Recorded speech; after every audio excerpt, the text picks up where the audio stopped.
vão ter movimentos querendo restaurar títulos, né, cargos como apostólico, que é um entendimento distorcido, né?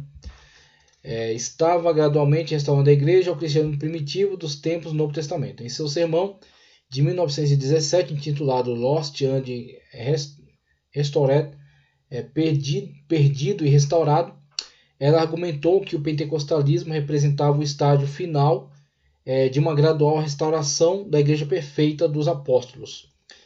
Até essa visão de igreja perfeita dos apóstolos é um tanto, né, emotiva demais, né? Porque a igreja na época dos apóstolos já não era perfeita, já tinha lá seus problemas, né?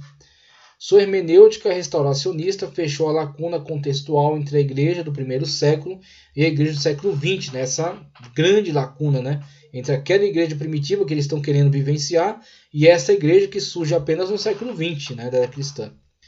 E levou-a a considerar a tarefa de pregar como um meio principal pelo qual as pessoas poderiam ser atraídas imaginativamente para a história viva do povo de Deus. Para a história viva do povo de Deus.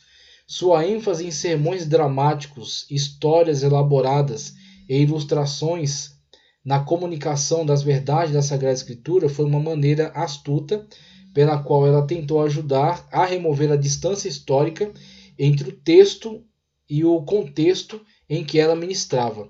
Ela queria varrer os ouvintes para a história final, a grande narrativa cósmica original da história da salvação, cujo ponto culminante ela acreditava estar próximo. Além disso, acreditava que todas as pessoas, independentemente de educação, gênero, raça ou status socioeconômico, teriam um papel importante a desempenhar na obra dramática de Deus, levando-a à conclusão de que os sermões deveriam ser criados usando uma linguagem simples e convencional que qualquer pessoa pudesse entender. Somente até aqui. Tem mais aqui que eu marquei, mas até aqui é suficiente. Já dá para entender o grande sucesso. O grande sucesso, né? Grande sacada, né, dos pregadores de motivação pentecostal, que é não mergulharem, imergirem tanto nessa questão erudita do entendimento exegético do texto, né, específico, e a descrição perfeita do contexto, né, no qual eles estavam inseridos, do contexto histórico, né, dos desdobramentos teológicos. Claro que tudo isso é importante, né, e é necessário que os líderes tenham um entendimento acerca de tudo isso. Mas a principal ênfase era na aplicação, era no modo como ela fazia com que os seus ouvintes entendiam que a sua vida estava diretamente relacionada àqueles fatos das Sagradas Escrituras e que aquilo estava sendo vivenciado novamente por eles na atualidade. E mais, que ainda teriam desdobramentos escatológicos para isso, que eles participariam. Com isso, trazia o povo para uma participação direta, tá certo? Na pregação, nas verdades bíblicas que estavam sendo ali reveladas, que estavam sendo entregues. Então o povo se envolvia. O povo participava, o povo interagia, né? O povo entendia seu papel de participação, tá ok? Em todo esse drama, como é colocado aí, né? Para a construção do reino de Deus, para a vinda de Cristo, para a sua entrada nas mansões celestiais, seus galardões, tá certo? Para o testemunho, para, de fato, né, a vitória de Deus sobre as hostes espirituais da maldade, né? Através dos instrumentos que eram os cristãos. Então, eles se envolvem, eles participam, eles interagem. Eles se sentem desafiados, né? Se sentem envolvidos. Então, essa mensagem, com as dramatizações que eram feitas, né? Com o apelo emocional, claro, tem em alguns momentos isso é excessivo, em alguns momentos isso é um tanto exagerado. Mas foi uma ferramenta muito importante, que fez com que as pessoas, de fato, estivessem muito mais comprometidas, muito mais envolvidas com aquilo que estava sendo pregado. E não aquelas mensagens frias, né? Muito eruditas, muito bem feitas, mas muito distantes, com um abismo de separação entre as pessoas e a própria mensagem, né? A mensagem não falava acerca daquilo que elas estavam vivendo e daquilo que elas necessitavam, mas falavam apenas, traziam informações, né? Apenas informavam, mas não impulsionavam as pessoas a uma ação. Então você tem esta pregação a partir desse exemplo que foi dado, né, da Aimee, o nome dela é um tanto difícil, deixa eu ver aqui, Aimee McPherson, né? Através dela, que deu origem depois à igreja quadrangular. Você tem então esse estilo, né, de fundamentação teológica para a pregação pentecostal, ok? Queria passar isso aí só para a gente ter esse entendimento. Aí no livro Século do Espírito Santo, deixa eu trazer aqui um pouco da cronologia, para a gente começar a entender, né, essa estrutura. Eu vou começar aqui, ó, de 1900. Aliás, 1900 é um movimento estranho aqui na Inglaterra. Na verdade é esse H.J. Prince, mensageiro do Espírito Santo, autoproclama-se um Cristo que regressou. Ele, na verdade, é uma pessoa desviada da ortodoxia, né? Um heterodoxo. 1900, essa informação que interessa. Ó. Origem, na página 561. Origem do pentecostalismo nos Estados Unidos. O pregador hollines anglo-israelita Charles F. Fox Parham, 1873-1929, metodista. Inaugura a Escola Bíblica Bethel nas imediações de Topeka, Kansas, com 40 alunos. Em 1901, alunos recebem o batismo do Espírito Santo. Em 1903, o avivamento se estende por todo o Kansas. Em 1905, chega a Houston.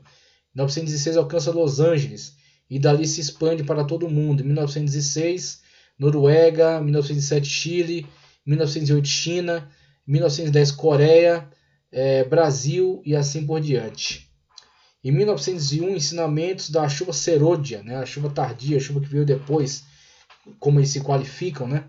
Após 1.800 anos de aparente interrupção do movimento carismático em grande escala e 100 anos de expectativa e ensinamento nos Estados Unidos sobre os dons do Espírito Santo, começa a restauração de todas as coisas, iniciada com o batismo no Espírito Santo, e a glossolalia, e o poder pentecostal é restaurado na igreja. Milhares de pessoas que o buscam viajam até o centro de avivamento dos Estados Unidos, Europa, Ásia e América do Sul. Azusa Street foi isso, né?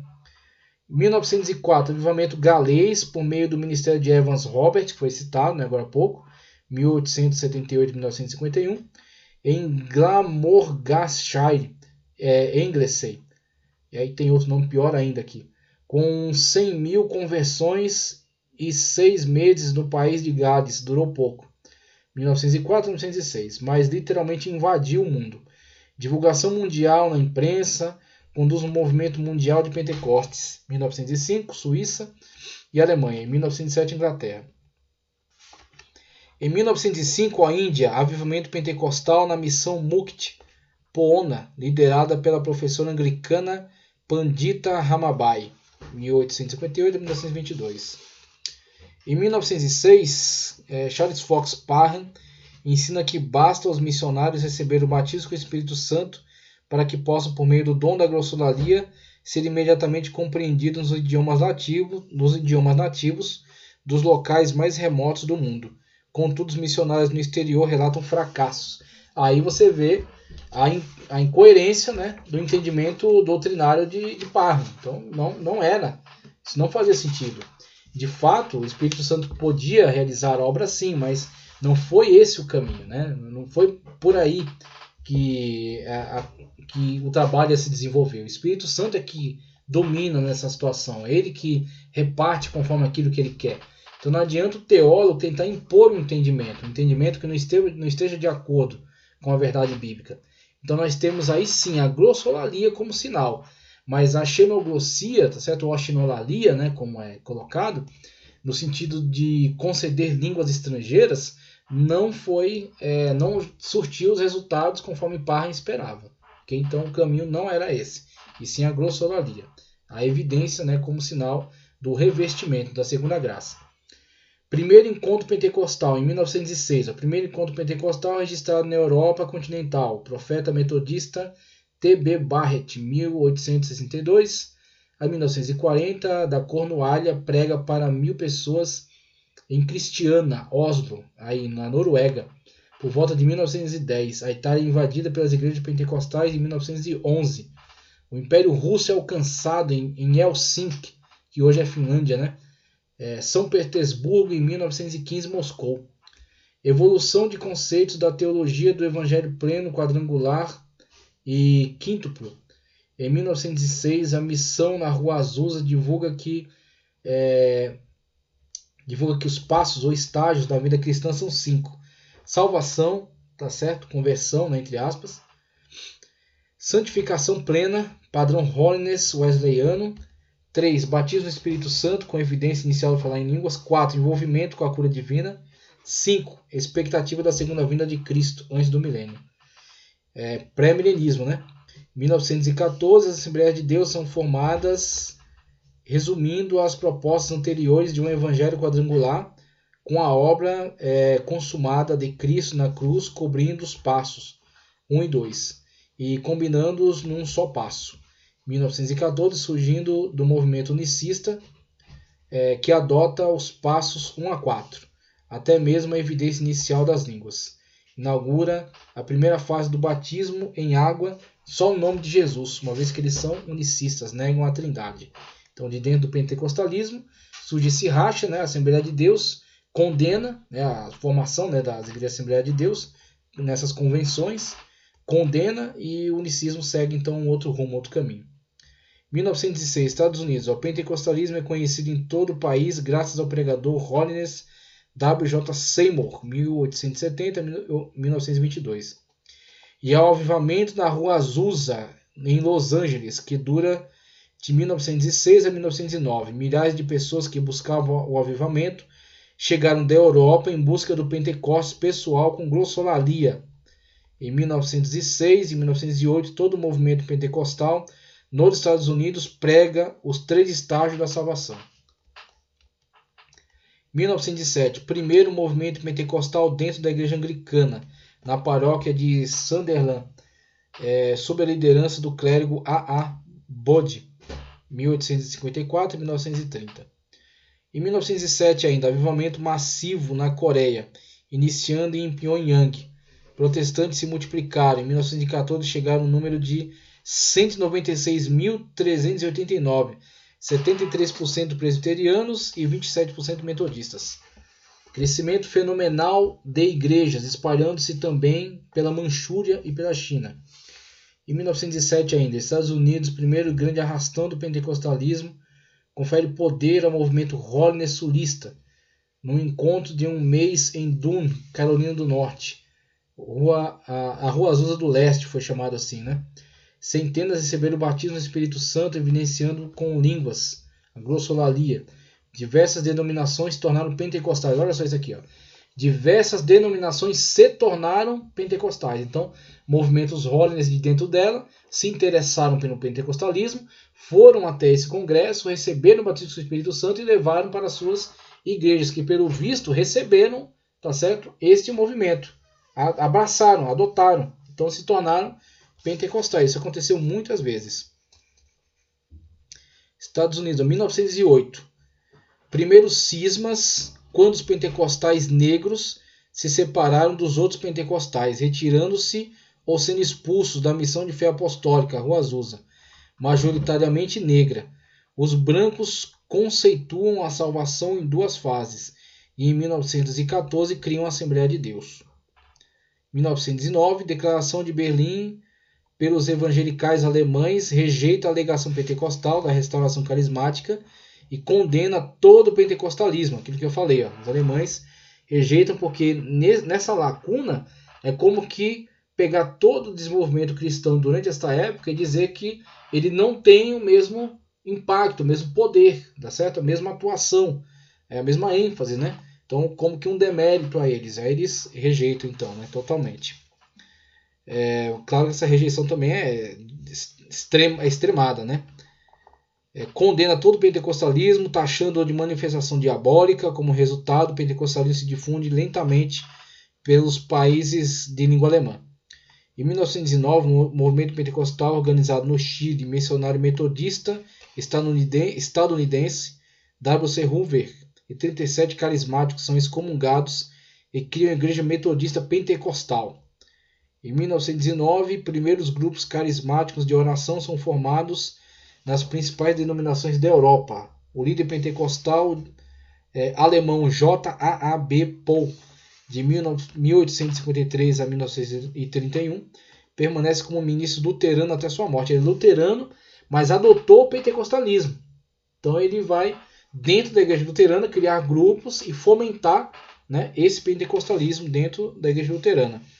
Uganda, na África, avivamento em massa, sociedade do Deus único e Todo-Poderoso, ou Igreja Melquita, sucede à ex-sociedade missionária da Igreja, com 91.740 adeptos, gandas, em 1921. 1915, a doutrina antitrinitária Só Jesus é introduzida nos Estados Unidos por F.J. Earhart. Em 1915, a Aliança Elim do Evangelho Quadrangular e o Partido do Avivamento se iniciam na Grã-Bretanha por obra do ministro de cura pentecostal J. Jeffreys, 1889 a 1962. Em 1935, fundação da Cruzada Mundial de Avivamento. Somente até aqui. Aí, posteriormente, a gente pode abordar outras questões que são colocadas aqui nessa cronologia e outros conteúdos mais no livro extraordinário O Século do Espírito Santo, tá ok? De Vinson Sinan, da editora Vida, tá ok? Editora Vida. Então, maravilhoso, né? Vimos aqui esses desenvolvimentos, né? Vimos aqui essas informações importantes acerca do movimento pentecostal. Para fechar, vamos passar aqui nessa lista, né, que nos dá uma noção cronológica acerca desse desenvolvimento, com o trabalho aí do pastor André dos Santos Falcão Nascimento, e aí encerramos nossa aula, ok? Pentecostalismo, antecedentes. Pais da igreja citando permanência de dons de línguas, entre outros dons espirituais. Inácio de Antioquia, Policarpo de Esmirna, já alguns dos seus escritos está presente, né, a permanência, né, dessas manifestações. Justino Mártir, Irineu de Leão, Tertuliano, Pacômio, Agostinho de Hipona. Grupos que alguns alegam que falaram em línguas ou manifestaram dons visíveis. Valdenses, a gente viu, pré-reforma, né? Albigenses, que de fato eram hereges, foram perseguidos, o catolicismo empreendeu cruzada contra eles, né? Frades mendicantes, jansenitas é um movimento de reforma dentro, né, do catolicismo. Huguenotes são calvinistas franceses, moravianos, a gente já viu, né? Avivalistas, metodistas. Movimento Holiness, movimento que surge no meio de igrejas metodistas por volta de 1840 e que prega uma segunda bênção do Espírito Santo, o batismo no Espírito Santo, que tiraria completamente da pessoa o desejo de pecar. Aí vai os chamados fanatismos, né? Então vão longe demais, às vezes, nas expectativas. Não é que a pessoa, devido ao contato com o batismo com o Espírito Santo, ela é como que amortecida totalmente do pecado. Isso só acontecerá na chamada glorificação. Na glorificação, quando nós, como Paulo anuncia, né, sairemos do carnal, né, e nos tornaremos em corpos gloriosos, a semelhança daquilo que Cristo se tornou na sua ressurreição. Aí você não será mais atingido pelo pecado. Mas enquanto você permanece nessa vida, prevalece aquilo que Paulo fala, né, acerca das leis da concupiscência que opera nos membros. E aí você tem que se sujeitar ao Espírito. Então, aí o batismo com o Espírito Santo, o revestimento de poder, vai atuar de forma extraordinária no revestimento para que você tenha um envolvimento maior com Deus e um afastamento maior do pecado. Mas não significa que você perdeu totalmente o desejo de pecar. Então, tem aí um equívoco, né?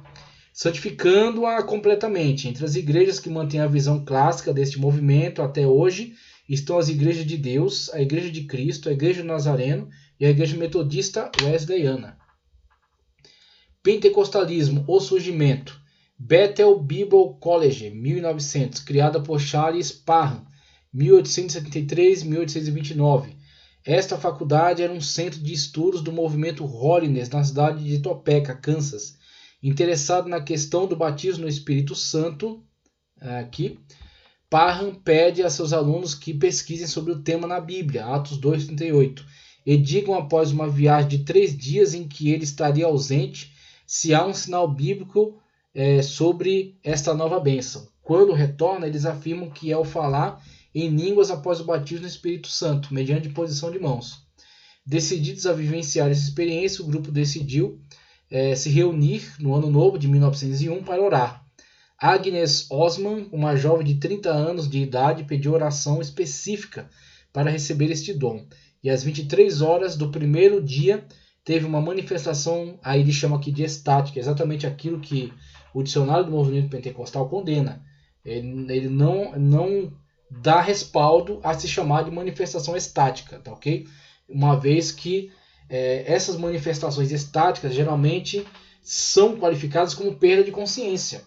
E a pessoa que é agraciada com o batismo com o Espírito Santo, com a evidência de falar em línguas, permanece com a sua consciência. Ele não entende a língua que está sendo falada, mas a sua consciência não foi capturada, né? Ele não está possesso de algum tipo de espírito, né? Então ele permanece na sua consciência. Estática, manifestação estática oral, que o grupo compreendeu ser a manifestação do dom de línguas da Bíblia. Rua Azusa, 1906, movimento iniciado por William Seymour, 1870-1822, aluno da filial de Bethel Bible College, de Charles Parham, em Houston, Texas. No ano de 1905, inicialmente batista, Seymour teve que conviver com a segregação racial toda a sua vida, assistindo os cultos da varanda das igrejas e assistindo às aulas do BBC no corredor, a situação que ele descreveu. Após mudar-se para Los Angeles em 1906 e ser expulso da congregação que pastoreava por suas crenças holiness e na glossolalia, resolve fundar uma igreja própria em um templo abandonado da Igreja Metodista Africana na Rua Azusa, 312, onde iniciou seus serviços em 18/4. Ali o movimento atraiu a atenção nacional, especialmente após uma matéria do Los Angeles Times condenando o grupo. A membresia da igreja nunca passou de 60 pessoas. Aqui, ó, importantíssimo. Os membros da igreja nunca foram mais do que 60 pessoas. Os membros daquela igreja. A igreja estava lotada. Por quê? Os grupos, pessoas, estrangeiros de diversos lugares querendo frequentar para entender o que era aquilo e sendo então atingidos pelo Espírito Santo, pelo batismo, né, no Espírito Santo, e levando essa graça para os lugares onde congregam, né? Porém, de 300 e 1.500 pessoas visitavam a igreja dominicalmente para acompanhar o que estava acontecendo. Entre seus visitantes haviam membros do movimento holiness, batistas, metodistas e outras denominações.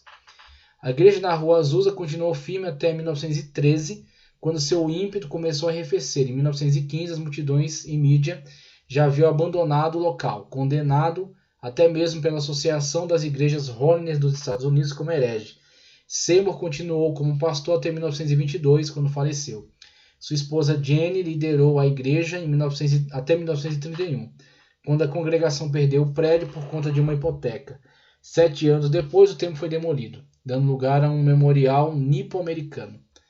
A igreja na Rua Azusa, denominada Missão de Fé Apostólica, teve grande impacto nos Estados Unidos.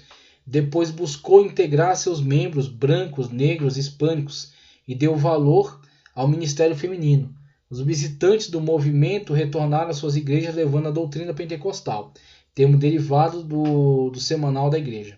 A fé apostólica, que afirmou que o Pentecostes havia chegado e alavancado o surgimento das igrejas pentecostais no seio das igrejas holiness.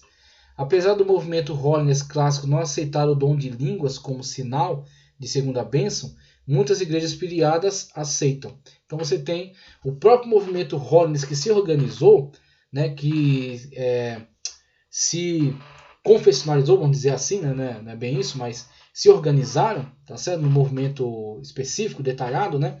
Eles, de forma institucional, rejeitam o sinal da evidência do falar em línguas, tá? Então, a instituição, né, que se organizou em torno do movimento holiness rejeita. Mas os integrantes, muitos deles aceitam e vivem conforme isso, né? Então, esses integrantes desse movimento de santificação, de fato, se envolveram profundamente com o pentecostalismo surgido ali, tá?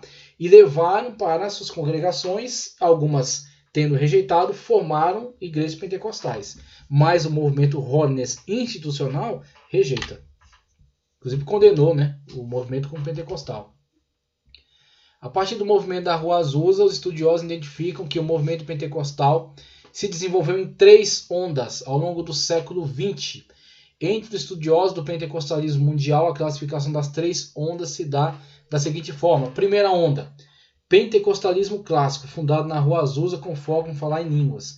Segunda onda, movimento carismático, surgido na década de 1950 no seio das igrejas históricas, com ênfase na segunda bênção, falar em línguas e especialmente no dom de cura. Atingiu as igrejas como Batista, presbiteriana católica, sendo que seus membros em geral não deixaram as suas denominações.